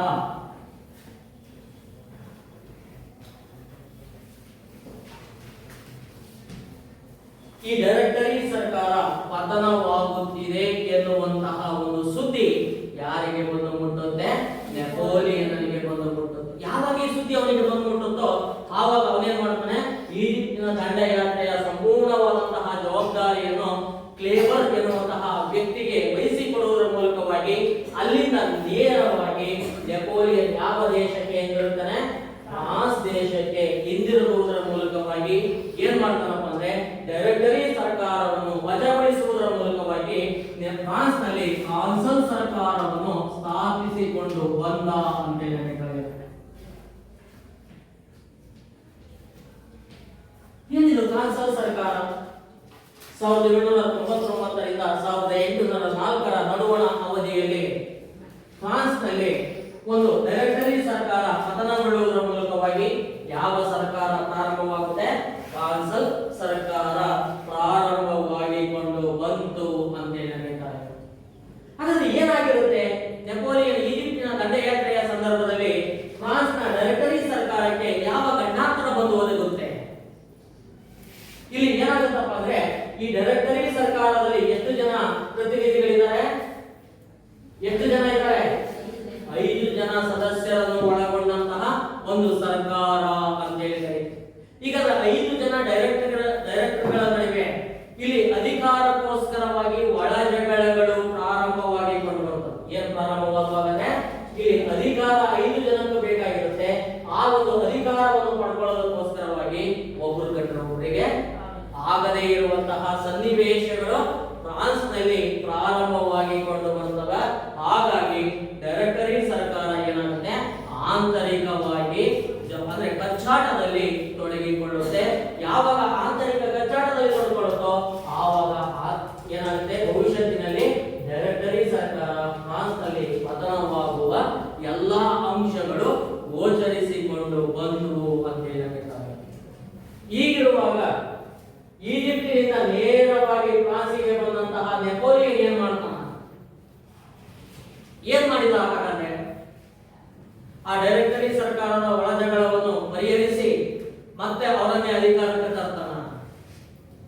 ಇಲ್ಲ. ಅಲ್ಲಿ ಸಿಕ್ಕಂತಹ ಮತ್ತೊಂದು ಅವಕಾಶವನ್ನು ತನ್ನ ಅಂದ್ರೆ ತನ್ನ ಏಳಿಗೆಗೋಸ್ಕರವಾಗಿ ಬಳಸಿಕೊಳ್ಳುವುದರ ಮೂಲಕವಾಗಿ ಆ ಒಳಜಗಳಗಳಿಂದ ಉಂಟಾದಂತಹ ಆಂತರಿಕ ಬಿಕ್ಕಟ್ಟನ್ನು ಶಮನಗೊಳಿಸುವುದರ ಮೂಲಕವಾಗಿ ಅವರನ್ನು ಅಧಿಕಾರದಿಂದ ಕಿತ್ತೊಗೆಯುವುದರ ಮೂಲಕವಾಗಿ ಏನ್ ಮಾಡ್ತಾನೆ? ಡೈರೆಕ್ಟರಿ ಸರ್ಕಾರವನ್ನು ಫ್ರಾನ್ಸ್ನಿಂದ ವಜಾಗೊಳಿಸುವುದರ ಮೂಲಕವಾಗಿ 3 ಜನ ಸದಸ್ಯರನ್ನು ಒಳಗೊಂಡಂತಹ ಒಂದು ಕಾನ್ಸಲ್ ಸರ್ಕಾರವನ್ನು ಯಾರು ಜಾರಿಗೆ ತರ್ತಾರೆ? ನೆಪೋಲಿಯನ್ ಬೋನಾಪಾರ್ಟೆ ಜಾರಿಗೆ ತಂದ 1792 1909ರಲ್ಲಿ ಅಂತ ಹೇಳ್ತಾರೆ. ಹಾಗಾದ್ರೆ ಈ 3 ಜನ ಕಾನ್ಸಲ್ ಸರ್ಕಾರದಲ್ಲಿ ಪ್ರಥಮ ಕಾನ್ಸಲ್ ಆಗಿ ಯಾರು ಅಧಿಕಾರವನ್ನು ವಹಿಸಿಕೊಳ್ತಾರೆ? ಹಾಗಾದ್ರೆ ಈ 3 ಜನ ಸದಸ್ಯರಲ್ಲಿ ಮೊದಲನೇ ಕಾನ್ಸಲ್ ಆಗಿ ಯಾರು ಅಧಿಕಾರವನ್ನು ವಹಿಸಿಕೊಂಡ್ರು? ನೆಪೋಲಿಯನ್ ಬೋನಪಾರ್ಟನೆ ಏನಾಗ್ತಾನೆ ಪ್ರಥಮ ಕಾನ್ಸಲ್ ಆಗಿ ಅಧಿಕಾರವನ್ನು ವಹಿಸಿಕೊಂಡ ಅಂತ ಹೇಳಿ. ಇನ್ನ ಉಳಿದ ಹಾಗೆ 2 ಮತ್ತು 3ನೇ ಕಾನ್ಸಲ್ ಆಗಿ ಅವನ ಪರಿಚಿತರು ಅಧಿಕಾರವನ್ನು ವಹಿಸಿಕೊಳ್ತಾರೆ. ಹಾಗಾದ್ರೆ ಈ ಮೊದಲನೇ ಕಾನ್ಸಲ್ನ ಅಧಿಕಾರಾವಧಿ ಎಷ್ಟು ವರ್ಷ? ಇಲ್ಲಿ ಮೊದಲನೇ ಕಾನ್ಸಲ್ ಆಗಿ ಅಧಿಕಾರವನ್ನು ವಹಿಸಿಕೊಂಡಂತಹ ನೆಪೋಲಿಯನ್ನ ಅಧಿಕಾರಾವಧಿ ಅವನ ಜೀವನ ಪರ್ಯಂತ ಅಂತ ಹೇಳ್ತಾರೆ. ಅಂದ್ರೆ ಎಲ್ಲಿವರೆಗೂ ಅವನು ಎಲ್ಲಿವರೆಗೂ ಜೀವಂತವಾಗಿ ಇರ್ತಾನೋ ಅಲ್ಲಿವರೆಗೂ ಕೂಡ ಆ ಒಂದು ಕಾನ್ಸಲ್ ಸರ್ಕಾರದ ಪ್ರಥಮ ಸದಸ್ಯನಾಗಿ ಅವನೇ ಅಧಿಕಾರದಲ್ಲಿ ಮುಂದುವರಿಯತಕ್ಕದ್ದು ಎನ್ನುವಂತಹ ಅಂಶವನ್ನು ಅಲ್ಲಿ ಸ್ಪಷ್ಟಪಡಿಸ್ತಾರೆ. ಅಷ್ಟೇ ಅಲ್ಲದೆ ಫ್ರಾನ್ಸಿನ ಶಾಸಕಾಂಗ ಮತ್ತು ಕಾರ್ಯಾಂಗಗಳೆಲ್ಲವೂ ಕೂಡ ಯಾರ ಅಧೀನಗೊಳಪಡ್ತವ? ಯಾರಿಗೆ? 1ನೇ ಕಾನ್ಸಲ್ ಆಗಿ ಅಧಿಕಾರವನ್ನು ವಹಿಸಿಕೊಂಡಂತಹ ನೆಪೋಲಿಯನ್ ಬೋನಪಾರ್ಟೆಯ ಅಧೀನಕ್ಕೆ ಈ ಫ್ರಾನ್ಸಿನ ಕಾರ್ಯಾಂಗ ಮತ್ತು ಶಾಸಕಾಂಗದ ಎಲ್ಲ ಅಧಿಕಾರಗಳು ಕೇಂದ್ರೀಕೃತವಾದವು ಅಂತ ಹೇಳಬೇಕಾಗಿದೆ. ಹಾಗಾದರೆ 2 ಮತ್ತು 3ನೇ ಕಾನ್ಸಲ್ಗಳು ಏನು ಮಾಡ್ತಾರೆ? ಏನಿದು? ಇಲ್ಲಿ ನಾವು ಗಮನಿಸಬೇಕಾಗುತ್ತೆ. ನಮ್ಮ ದೇಶದಲ್ಲಿ ರಾಷ್ಟ್ರಪತಿಗಳಿದ್ದಾರೆ. ಇದರ ಅವರು ಎಂತಹ ಅಧಿಕಾರವನ್ನು ಒಳಗೊಂಡಿದ್ದಾರೆ? ಅವ್ರು ನಾವು ಹೇಳ್ತೀವಿ ರಬ್ಬರ್ ಸ್ಟಾಂಪ್ ಅಂತ ಹೇಳಿ ಕರೀತೀವಿ. ಏನಂತ ಕರೀತೀವಿ? ರಬ್ಬರ್ ಸ್ಟಾಂಪ್ ಅಂದ್ರೆ ನಾಮ ಮಾತ್ರ ಅಧಿಕಾರ. ಉಳಿದಂಗೆಲ್ಲ ಅಧಿಕಾರ ಏನಿದೆ ನಾವು ಹೇಳ್ತೀವಿ ಮಂತ್ರಿ ಮಂಡಲಕ್ಕಿದೆ ಅಂತ ಹೇಳಿ ನಾವು ಕರೆಯಲ್ಪಡ್ತೀವಿ ಅಲ್ವಾ? ಹಾಗೆ ಶಾಸಕಾಂಗ ಕಾರ್ಯಾಂಗದ ಅಧಿಕಾರವೆಲ್ಲವೂ ಯಾವಾಗ ನೆಪೋಲಿಯನ್ನ ಕೈ ಸೇರ್ತವೋ ಅವನ ಅಧಿಕಾರಾವಧಿ ಅವನ ಜೀವನ ಪರ್ಯಂತ ಅನ್ನುವಂತಹ ನಿರ್ಧಾರವನ್ನು ಕೈಗೊಳ್ಳಲಾಗುತ್ತೋ ಆವಾಗ 2 ಮತ್ತು 3ನೇ ಕಾನ್ಸಲ್ಗಳು ನಾಮ ಮಾತ್ರ ಅಧಿಕಾರವನ್ನು ಹೊಂದುವುದರ ಮೂಲಕವಾಗಿ ಕೇವಲ 10 ವರ್ಷದ ಅವಧಿಗೆ ಮಾತ್ರ ನೇಮಕರಾದರು ಅಂತ ಹೇಳಿದ್ದಾರೆ. ಎಷ್ಟು ವರ್ಷದ ಅವಧಿಗೆ? ಕೇವಲ 10 ವರ್ಷದ ಅವಧಿಗೆ ಮಾತ್ರ. ಅಂದ್ರೆ 10 ವರ್ಷದ ನಂತರದಲ್ಲಿ ಅವರು ಅಧಿಕಾರದಿಂದ ಕೆಳಗಿಳಿಸಿ ಅವರ ಜಾಗಕ್ಕೆ ಬೇರೆ ವ್ಯಕ್ತಿಗಳನ್ನು ಆಯ್ಕೆ ಮಾಡಿಕೊಳ್ಳುವಂತಹ ಒಂದು ವ್ಯವಸ್ಥೆಯನ್ನು ಇದು ಒಳಗೊಳ್ತು ಅಂತ ಹೇಳುತ್ತೆ. ಈ ರೀತಿಯಾಗಿ ನಾಮಮಾತ್ರ ಅಧಿಕಾರವನ್ನು ಒಳಗೊಳ್ಳುವುದರ ಮೂಲಕವಾಗಿ 10 ವರ್ಷದ ಅವಧಿಗೆ ಮಾತ್ರ ಯೋಜನೆಗೊಳ್ತಾರೆ. ಇಂತಹ ಒಂದು ಬೆಳವಣಿಗೆಯನ್ನು ಫ್ರಾನ್ಸ್ ದೇಶದಲ್ಲಿ ನಾವು ಏನಂತ ಕರಿತೀವಿ? ಕ್ಷಿಪ್ರ ಕ್ರಾಂತಿ ಅಂತ ಹೇಳಿ ನಾವು ಕರಿತೀವಿ. ಏನಂತ ಕರೆಯಲ್ಪಟ್ವಿ ಈ ಘಟನೆಯನ್ನು? ಕ್ಷಿಪ್ರ ಕ್ರಾಂತಿ. ಅಂದ್ರೆ ಬೇಗ ಸಿಕ್ಕಂತಹ ಅವಕಾಶವನ್ನು ಬಳಸಿಕೊಳ್ಳುವುದರ ಮೂಲಕವಾಗಿ ನೆಪೋಲಿಯನ್ ಏನಾಗ್ತಾನೆ ಫ್ರಾನ್ಸಿನ ಉನ್ನತವಾದಂತಹ ಹುದ್ದೆ ಯಾವುದು? ಪ್ರಥಮ ಕಾನ್ಸಲ್ ಆಗಿ ಅಧಿಕಾರವನ್ನು ವಹಿಸಿಕೊಂಡು ಶಾಸಕಾಂಗ ಮತ್ತು ಕಾರ್ಯಾಂಗದ ಅಧಿಕಾರವನ್ನೆಲ್ಲವನ್ನು ತನ್ನ ಕೈಯಲ್ಲಿ ಕೇಂದ್ರೀಕರಿಸಿಕೊಳ್ತಾನೆ. ಇಂತಹ ಒಂದು ಬೆಳವಣಿಗೆಯನ್ನೇ ಫ್ರಾನ್ಸ್ ನಲ್ಲಿ ಏನಂತ ಕರಿತೀವಿ? ಕ್ಷಿಪ್ರ ಕ್ರಾಂತಿ ಅಂತೇಳಿ ನಾವು ಕರೆಯಲ್ಪಡ್ತೀವಿ. ಹೀಗಿರುವಾಗ ಇತ್ತ ಫ್ರಾನ್ಸ್ ದೇಶದಲ್ಲಿ ಅಧಿಕಾರವೆಲ್ಲವೂ ಕೂಡ ಯಾರ ಕೈ ಸೇರಲ್ಪಟ್ಟಿದೆ? ಯಾರ ಕೈ ಸೇರಿದೆ ಅಧಿಕಾರ? ನೆಪೋಲಿಯನ್ ಬೋನಪಾರ್ಟೆಯ ಕೈ ಸೇರಿದೆ. ಯಾವಾಗ ಅಧಿಕಾರ ನೆಪೋಲಿಯನ್ ಬೋನಪಾರ್ಟೆಯ ಕೈ ಸೇರಿದೆಯೋ ಆವಾಗ 1798ರಿಂದ 1801ರ ನಡುವಣ ಅವಧಿಯಲ್ಲಿ ಅವನ ಅಧಿಕಾರದ ವಿರುದ್ಧವಾಗಿ ಯುರೋಪಿನಲ್ಲಿ 2ನೇ ಒಕ್ಕೂಟ ಪ್ರಾರಂಭವಾಗುತ್ತದೆ.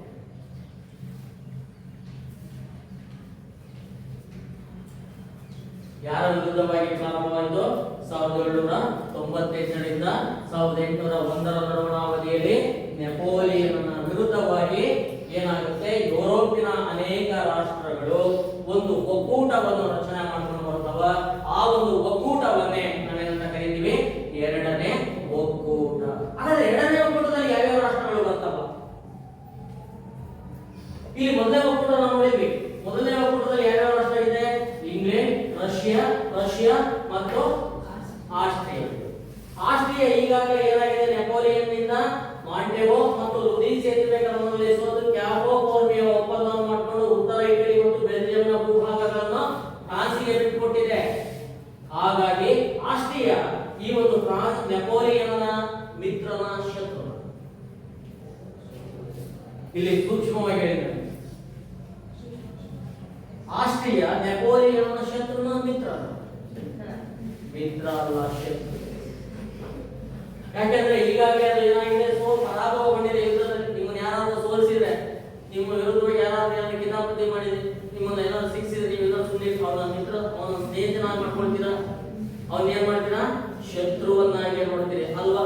ಹಾಗೆ ಏನಾಗುತ್ತೆ, ಇಲ್ಲಿ ಆಸ್ಟ್ರಿಯಾ ಸೋತು ಪರಾಭವಗೊಂಡಿರುತ್ತೆ. ಅದರ ಸೇಡನ್ನು ಆಸ್ಟ್ರಿಯಾ ಮರ್ತಿರ್ಲಿಲ್ಲ. ಆ ಕಾರಣದಿಂದಾಗಿ ಆಸ್ಟ್ರಿಯಾ ಏನ್ ಮಾಡುತ್ತೆ, ಫ್ರಾನ್ಸಿನ ವಿರೋಧಿಯಾಗಿ ಗುರುತಿಸಿಕೊಳ್ಳುತ್ತೆ. ಹಾಗಾದ್ರೆ ಎರಡನೇ ಒಕ್ಕೂಟದಲ್ಲಿ ಯುರೋಪಿನ ಯಾವ ರಾಷ್ಟ್ರಗಳು ಇಲ್ಲಿ ನೆಪೋಲಿಯನ್ನ ವಿರುದ್ಧವಾಗಿ ಒಕ್ಕೂಟವನ್ನು ರಚನೆ ಮಾಡಿಕೊಳ್ಳುತ್ತವೆ? ಯಾವ ರಾಷ್ಟ್ರಗಳು? ಇಲ್ಲಿ ಒಂದು ರಾಷ್ಟ್ರ ಹೊರಗೋಗುತ್ತೆ. ಯಾವ ರಾಷ್ಟ್ರ ಹೊರಗೋಗುತ್ತೆ? ರಷ್ಯಾ ಏನಾಗುತ್ತೆ, ಹೊರಗೋಗುತ್ತೆ. ರಷ್ಯಾ ಹೊರಗೋಗೋದ್ರ ಮೂಲಕವಾಗಿ ಎರಡನೇ ಒಕ್ಕೂಟದಲ್ಲಿ ಒಂದು ರಾಷ್ಟ್ರ ಮಾತ್ರ ಅಧಿಕೃತವಾಗಿ ಒಳಬರುತ್ತೆ. ಅದನ್ನೇ ನಾವು ಏನಂತ ಕರೀತೀವಿ? ಟರ್ಕಿ ಅಂತ ಕರೀತೀವಿ. ಹಾಗಾದ್ರೆ ಯಾವ ಯಾವ ರಾಷ್ಟ್ರಗಳಿದಾವೆ ಎರಡನೇ ಒಕ್ಕೂಟದಲ್ಲಿ? ಟರ್ಕಿ ಇರ್ಬೋದು, ಇಂಗ್ಲೆಂಡ್, ಆಸ್ಟ್ರಿಯಾ ಮತ್ತು ರಷ್ಯಾ ಅಂತ. ಹಾಗಾದ್ರೆ ಯಾವ ಯಾವ ರಾಷ್ಟ್ರಗಳು ಎರಡನೇ ಒಕ್ಕೂಟವನ್ನು ರಚನೆ ಮಾಡಿಕೊಳ್ಳುತ್ತವೆ ಫ್ರಾನ್ಸ್ನ ವಿರುದ್ಧ? ಯುರೋಪಿನಲ್ಲಿ ಟರ್ಕಿ, ಇಂಗ್ಲೆಂಡ್, ಆಸ್ಟ್ರಿಯಾ ಮತ್ತು ರಷ್ಯಾ ಅಂತ ಹೇಳ್ತಾರೆ. ಈ ಎರಡನೇ ಒಕ್ಕೂಟ ರಚನೆಯಾಗುವುದರ ಮೂಲಕವಾಗಿ ಈ ಎರಡನೇ ಒಕ್ಕೂಟ ಏನ್ ಮಾಡುತ್ತೆ? ಇಂಗ್ಲೆಂಡ್ ಅಂದ್ರೆ ರಷ್ಯಾ ಅಂದ್ರೆ ಈ ಒಂದು ಫ್ರಾನ್ಸಿನ ಮೇಲೆ ಯುದ್ಧವನ್ನು ಸಾರಿಕೊಳ್ಳುತ್ತೆ. ಯಾವಾಗ ಯುದ್ಧವನ್ನು ಸಾರಿಕೊಳ್ಳುತ್ತೋ ಆವಾಗ ನೆಪೋಲಿಯನ್ ಒಕ್ಕೂಟವನ್ನು ಒಟ್ಟಾಗಿ ಏನ್ ಮಾಡೋದಿಲ್ಲ, ಎದುರಿಸಕ್ಕೆ ಹೋಗೋದಿಲ್ಲ. ಇಲ್ಲಿ ಒಕ್ಕೂಟದ ಒಂದೇ ರಾಷ್ಟ್ರಗಳನ್ನು ಆಯ್ಕೆ ಮಾಡ್ಕೊಳ್ತಾನೆ. ಆಯ್ಕೆ ಮಾಡಿಕೊಳ್ಳುವುದರ ಮೂಲಕವಾಗಿ ಏನ್ ಮಾಡ್ತಾನೆ? ಆಯಾ ರಾಷ್ಟ್ರಗಳನ್ನು ಸೋಲಿಸುತ್ತಾ ಎರಡನೇ ಒಕ್ಕೂಟವನ್ನು ಅಭದ್ರಗೊಳಿಸ್ತಾನೆ. ಹಾಗಾಗಿ 1799ರಲ್ಲಿ ಈ ಒಕ್ಕೂಟದ ಒಂದು ಪ್ರಬಲವಾದಂತಹ ರಾಷ್ಟ್ರ ಅಂತ ಕರೀತೀವಿ. ಆ ಒಂದು ರಾಷ್ಟ್ರವನ್ನೇ ನಾವು ರಷ್ಯಾ ಅಂತ. ಯಾವುದಿದೆ ಬಲಿಷ್ಠವಾಗಿದೆ? ರಷ್ಯಾ ಯುರೋಪಿನಲ್ಲಿ ಬಲಿಷ್ಠವಾಗಿದೆ. ಆ ರಷ್ಯಾದ ವಿರುದ್ಧವಾಗಿ 1799ರಲ್ಲಿ ನೆಪೋಲಿಯನ್ ಬೋನೋಪಾರ್ಟೆ ಯುದ್ಧವನ್ನು ಸಾರುವುದರ ಮೂಲಕವಾಗಿ ಈ ರಷ್ಯಾವನ್ನು ಹುಸೇನ್ ಕದನ ಅಂತ ಕರೀತೀವಿ. ಈ ಹುಸೇನ್ ಕದನದಲ್ಲಿ ಯಾವ ದೇಶವನ್ನು ಪರಾಭವಗೊಳಿಸುತ್ತಾನೆ? ರಷ್ಯಾ ದೇಶವನ್ನು ಪರಾಭವಗೊಳಿಸುವುದರ ಮೂಲಕವಾಗಿ ರಷ್ಯಾವನ್ನು ಏನ್ ಮಾಡ್ತಾನೆ? ಎರಡನೇ ಒಕ್ಕೂಟದಿಂದ. ಇನ್ನೆಷ್ಟು ರಾಷ್ಟ್ರಗಳು ಉಳ್ಕೊಳ್ತಾವೆ? 3 ರಾಷ್ಟ್ರಗಳು. ಹಾಗಾಗಿ 1800ರಲ್ಲಿ ಮತ್ತೊಂದು ರಾಷ್ಟ್ರವನ್ನು ಆಯ್ಕೆ ಮಾಡಿಕೊಳ್ಳುತ್ತಾರೆ. ಹಾಗಾದ್ರೆ ಎರಡನೇ ಒಕ್ಕೂಟದ ರಾಷ್ಟ್ರಗಳಲ್ಲಿ ಈಗ ಯಾವ ರಾಷ್ಟ್ರವನ್ನು ಆಯ್ಕೆ ಮಾಡಿಕೊಳ್ತಾನಪ್ಪ ಅಂದ್ರೆ, ಇಲ್ಲಿ ಮುಖ್ಯವಾಗಿ ತನ್ನ ನೆರೆಯ ರಾಷ್ಟ್ರವಾಗಿ ಅಧಿಕೃತ ಪ್ರಬಲವಾದಂತಹ ಯಾವ ರಾಷ್ಟ್ರ? ಆಸ್ಟ್ರಿಯಾ ಅಂತ ಕರೀತೀವಿ. ಈಗಾಗಲೇ ಪ್ರಬಲವಾಗಿದೆ. ಆ ಪ್ರಬಲವಾದಂತಹ ರಾಷ್ಟ್ರವಾದಂತಹ ಆಸ್ಟ್ರಿಯಾವನ್ನು ತನ್ನ ಗಮನಕ್ಕೆ ತೆಗೆದುಕೊಳ್ಳುವುದರ ಮೂಲಕವಾಗಿ 1800ರಲ್ಲಿ ಏನ್ ಮಾಡ್ತಾನಪ್ಪ ಅಂದ್ರೆ, ಇಲ್ಲಿ ಆಸ್ಟ್ರಿಯಾದ ವಿರುದ್ಧವಾಗಿ ಓವೆನ್ ಲಿಡ್ಜ್ ಅಂತ ಕರೀತೀವಿ. ಈ ಓವೆನ್ ಲಿಡನ್ ಎನ್ನುವಂತಹ ಕದನವನ್ನು ಪ್ರಾರಂಭಿಸಿಕೊಂಡು ಬರ್ತಾನೆ. ಮತ್ತು ಇದರ ಜೊತೆಯಲ್ಲಿ ಮಾರೆಂಗೋ ಕದನವನ್ನು ಮಾಡುವುದರ ಮೂಲಕವಾಗಿ ಇವೆರಡೂ ಕದನದಲ್ಲಿ ಆಸ್ಟ್ರಿಯಾವನ್ನು ಏನ್ ಮಾಡ್ತಾನೆ?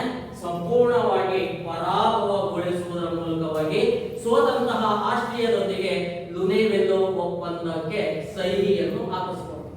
ಯಾವ ಒಪ್ಪಂದಕ್ಕೆ ಸಹಿ ಹಾಕಿಸ್ಕೊಳ್ತಾನೆ? ಲುನೆವೆಲ್ಲೋ ಒಪ್ಪಂದಕ್ಕೆ ಸಹಿಯನ್ನು ಹಾಕಿಸಿಕೊಳ್ಳುವುದರ ಮೂಲಕವಾಗಿ ಓವೆನ್ ಲಿಡನ್ ಎನ್ನುವಂತಹ ಕದನದಲ್ಲಿ ಆಸ್ಟ್ರಿಯಾ ಪರಾಭವಗೊಳ್ಳುತ್ತೆ. ಹಾಗೆ ಮಾರೆಂಗೋ ಎನ್ನುವಂತಹ ಕದನದಲ್ಲಿ ಆಸ್ಟ್ರಿಯಾ ಪರಾಭವಗೊಳ್ಳುವುದರ ಮೂಲಕವಾಗಿ ಯಾವ ಒಕ್ಕೂಟದಿಂದ ಹೊರಬರುತ್ತೆ? ಎರಡನೇ ಒಕ್ಕೂಟದಿಂದ ಹೊರಬರುತ್ತೆ. ಇನ್ನು ಎರಡನೇ ಒಕ್ಕೂಟದಲ್ಲಿ ಪ್ರಬಲವಾದಂತಹ ರಾಷ್ಟ್ರ ಯಾವುದು? ಇಂಗ್ಲೆಂಡ್. 1802ರಲ್ಲಿ ನಾವು ಗಮನಿಸುತ್ತೇವೆ. ಇಲ್ಲಿ ಏನ್ ಮಾಡ್ತಾನೆ?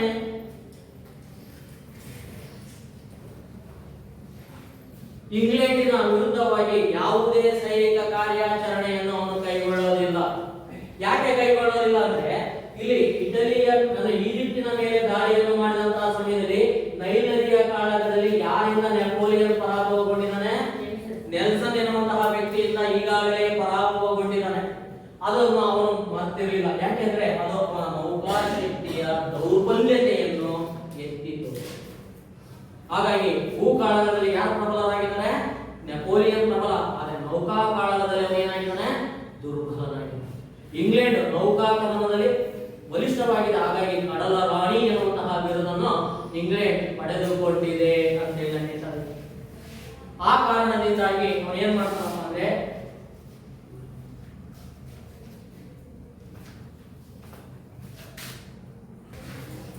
ಏನ್ ಮಾಡ್ತಾನೆ? ಇಂಗ್ಲೆಂಡಿನ ವಿರುದ್ಧವಾಗಿ ಯುದ್ಧವನ್ನು ಮಾಡುವುದರ ಬದಲಾಗಿ ಶಾಂತಿಯುತವಾದಂತಹ ಮಾತುಕತೆಗೆ ಯಾರು ಪ್ರಾಮುಖ್ಯತೆಯನ್ನು ಕೊಡ್ತಾರೆ? ನೆಪೋಲಿಯನ್ ಪ್ರಾಮುಖ್ಯತೆಯನ್ನು ಕೊಡ್ತಾನೆ. ಹಾಗಾಗಿ ಇಂಗ್ಲೆಂಡ್ನೊಂದಿಗೆ ನೆಪೋಲಿಯನ್ ಏನ್ ಮಾಡಿದ? ಇಲ್ಲಿ ಏಮಿಯನ್ಸ್ ಶಾಂತಿ ಒಪ್ಪಂದ ಅಂತ ಹೇಳಿ ಈ ಒಂದು ಏಮಿಯನ್ಸ್ ಶಾಂತಿ ಒಪ್ಪಂದವನ್ನು ಮಾಡಿಕೊಳ್ಳುವುದರ ಮೂಲಕವಾಗಿ ಇಂಗ್ಲೆಂಡ್ನೊಂದಿಗೆ ಏನ್ ಮಾಡಿದ? ಉತ್ತಮವಾದಂತಹ ಸಂಬಂಧವನ್ನು ಇಟ್ಟುಕೊಳ್ಳುವುದರ ಕಡೆಗೆ ಹೆಚ್ಚಿನ ಗಮನವನ್ನು ಕೇಂದ್ರೀಕರಿಸಿಕೊಂಡು ಬರ್ತಾನೆ. ಯಾವಾಗ ಈ ಒಪ್ಪಂದ ಇಂಗ್ಲೆಂಡ್ ಮತ್ತು ಫ್ರಾನ್ಸಿನ ನಡುವೆ ಏರ್ಪಡುತ್ತೋ ಈ ಒಂದು ಒಪ್ಪಂದದಿಂದಾಗಿ ಇಂಗ್ಲೆಂಡ್ ಏನ್ ಮಾಡುತ್ತೆ? ಕೆಲವೊಂದು ಷರತ್ತುಗಳಿಗೆ ಒಪ್ಪಿಗೆಯನ್ನು ಸೂಚಿಸಿಕೊಂಡು ಬರುತ್ತೆ. ಏನು ಒಪ್ಪಿಗೆಯನ್ನು ಸೂಚಿಸಿಕೊಂಡು ಬರುತ್ತಪ್ಪ ಅಂದ್ರೆ ಇಲ್ಲಿ ಸಹಜವಾಗಿಯೇ ಇಂಗ್ಲೆಂಡ್ ಫ್ರಾನ್ಸ್ನ ಗಣರಾಜ್ಯಕ್ಕೆ ಮಾನ್ಯತೆಯನ್ನು ನೀಡುವಂಥದ್ದು. ಏನೋ ಈಗಾಗಲೇ ಯಾವ ಸರ್ಕಾರವನ್ನು ಸ್ಥಾಪನೆ ಮಾಡಿದ್ದಾನೆ? ಕಾನ್ಸಲ್ ಸರ್ಕಾರವನ್ನು ರಚನೆ ಮಾಡಿದ್ದಾನೆ. ಆ ಒಂದು ಸರ್ಕಾರಕ್ಕೆ ಇಂಗ್ಲೆಂಡ್ ಏನ್ ಮಾಡುವಂಥದ್ದು? ಮಾನ್ಯತೆಯನ್ನು ನೀಡುವಂಥದ್ದು, ಆ ಸರ್ಕಾರಕ್ಕೆ ಒಪ್ಪಿಗೆಯನ್ನು ಸೂಚಿಸುವಂಥದ್ದು ಅಂತ ಹೇಳಿ. ಇದರ ಜೊತೆಗೆ ಜರ್ಮನ್ ರಾಜ್ಯಗಳು ಏನಾಗಿದ್ದಾವೆ? ಇವು ಫ್ರಾನ್ಸಿನ ಅಧೀನಕ್ಕೆ ಒಳಪಟ್ಟಿದ್ದಾವೆ ಎನ್ನುವಂಥದ್ದನ್ನ ಇಂಗ್ಲೆಂಡ್ ಒಪ್ಪಿಕೊಳ್ಳಬೇಕು ಎನ್ನುವಂತಹ ಕರಾರನ್ನು ಇಲ್ಲಿ ರಚನೆ ಮಾಡಿಕೊಳ್ಳಲಾಗುತ್ತೆ. ಇಂತಹ ಎರಡು ಕರಾರುಗಳಿಗೂ ಯಾವುದು ಒಪ್ಪಿಕೊಳ್ಳುತ್ತೆ? ಇಂಗ್ಲೆಂಡ್ ಒಪ್ಪಿಕೊಳ್ಳುತ್ತೆ. ಯಾವಾಗ ಒಪ್ಪಿಕೊಳ್ಳುತ್ತೋ ಆವಾಗ 1802ರಲ್ಲಿ ಫ್ರಾನ್ಸ್ ಮತ್ತು ಇಂಗ್ಲೆಂಡ್ ನ ನಡುವೆ ಏನಾಗುತ್ತೆ? ಏಮಿಯನ್ಸ್ ಶಾಂತಿ ಒಪ್ಪಂದ ಏರ್ಪಡುವುದರ ಮೂಲಕವಾಗಿ ಎರಡನೇ ಒಕ್ಕೂಟ ಏನಾಗುತ್ತೆ? ವಿಭಜನೆ ಅಂದ್ರೆ ಅದು ಒಡೆದು ಹೋಯಿತು ಅಂತ ಹೇಳಿದ್ದಾರೆ. ಯಾವಾಗ ಎರಡನೇ ಒಕ್ಕೂಟ ಒಡೆದು ಹೋಗುತ್ತೋ ಆವಾಗ ನೆಪೋಲಿಯನ್ ಅಧಿಕೃತವಾಗಿ ಚಕ್ರವರ್ತಿಯಾಗಿ ಅಧಿಕಾರವನ್ನು ವಹಿಸಿಕೊಳ್ತಾನೆ. ಆ ಒಂದು ನೆಪೋಲಿಯನ್ನ ಒಂದು ರಾಜನಾಗಿ ಯಾವಾಗ ಅಧಿಕಾರವನ್ನು ವಹಿಸಿಕೊಳ್ತಾನೆ, ಅವನು ಯಾವ ರೀತಿಯಾಗಿ ರಾಜನಾದ ನಂತರದಲ್ಲಿ ಅವನು ಯಾವ ರೀತಿಯಾದಂತಹ ಯುದ್ಧದಲ್ಲಿ ಮತ್ತೆ ಸಕ್ರಿಯವಾಗಿ ತೊಡಗಿಕೊಳ್ತಾನೆ ಎನ್ನುವಂಥದ್ದನ್ನ ನೆಕ್ಸ್ಟ್ ಕ್ಲಾಸ್